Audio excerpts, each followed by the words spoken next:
அமெரிக்காவுக்கும் இந்தியாவுக்கும் இடையே கடந்த ஆண்டே வர்த்தக ஒப்பந்தம் இறுதியாகும் என எதிர்பார்க்கப்பட்டது. இருப்பினும் இது இறுதியாகவில்லை. இதனால் அமெரிக்கா இறக்குமதிக்கு இந்தியா சுமார் 50% வரியை எதிர்கொண்டு வருகிறது.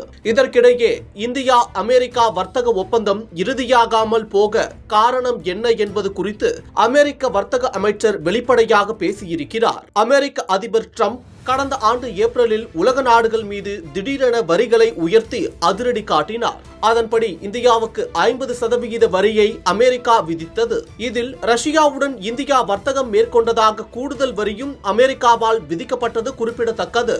மேலும் வர்த்தக ஒப்பந்தம் இறுதியாகாமல் இருப்பதற்கு இதுவும் ஒரு காரணமாக சொல்லப்பட்டது. இந்தியா அமெரிக்கா இடையே பல்வேறு கட்ட பேச்சுவார்த்தைகள் நடந்த போதும் இந்த வர்த்தக ஒப்பந்தங்கள் இறுதியாகாமலேயே இருந்து வந்தது.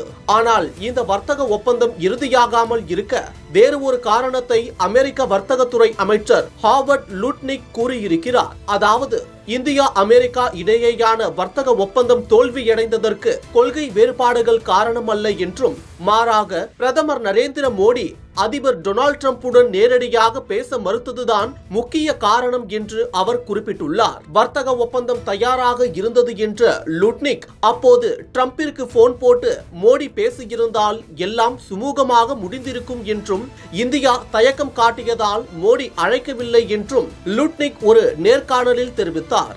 அதுவே வர்த்தக ஒப்பந்தம் இறுதியாகாமல் போக முக்கிய காரணம் என்றும் அவர் கூறியிருக்கிறார். இது தொடர்பாக லுட்னிக் கூறுகையில், இந்தியா அமெரிக்கா இடையேயான ஒப்பந்தம் அனைத்தும் தயாராக இருந்தது. ஆனால் அது டிரம்பின் ஒப்பந்தம். அவர்தான் முடிவெடுப்பவர், அவரே ஒப்பந்தத்தை செய்பவர். அந்த நேரத்தில் மோடி டிரம்பை அழைத்திருக்க வேண்டும். இருப்பினும் அந்த சூழலில் டிரம்பை அழைப்பது சரியாக இருக்காது என இந்தியா கருதியதாக தெரிகிறது. இதனால் அவர்கள் அழைக்கவில்லை.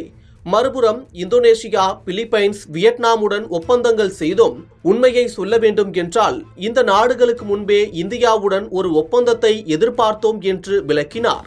அப்போது வர்த்தக ஒப்பந்தத்தில் சில விஷயங்களை ஒப்புக்கொண்டு இருந்தோம் என்றும், ஆனால் இப்போது அவை பேச்சுவார்த்தையில் இல்லை என்றும் லுட்னிக் தெரிவித்தார். அவர் மேலும் கூறுகையில், முன்பு ஒப்புக்கொண்ட அந்த வர்த்தக ஒப்பந்தத்தில் இருந்து அமெரிக்கா விலகிவிட்டது. இப்போது அது தொடர்பாக நாங்கள் எந்த ஒரு ஆலோசனையும் நடத்தவில்லை என்றார்.